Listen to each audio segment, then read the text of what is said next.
सबै लाइन है यता यहाँ हेर्नु होला ल सम्पूर्णमा नमस्कार।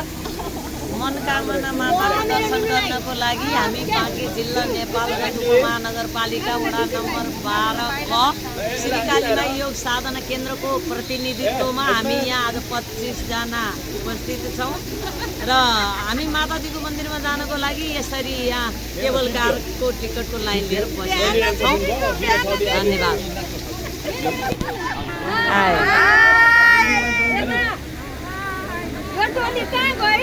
यो टोली मनोकामना जानलाई हामी यति जना छौँ 25 जनाको ग्रुप नेपालगञ्जबाट है। मनोकामना माता की जय।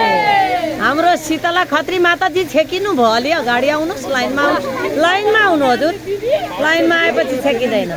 अनि हाम्रो सानी नानी कहाँ गइन् ल नानी आऊ अगाडि आऊ बच्चा ल ल अब गीताजी हाम्रो ममता दिदी सकिनु भयो अगाडि आउनुहोस् त अगाडि आउनुहोस्। हो त मान्छेलाई म हेर्छु नि त यहाँबाट यहाँ कोहीलाई छुट्न किन दिन्छु बरु दोहोरिए पो केही हुन्न।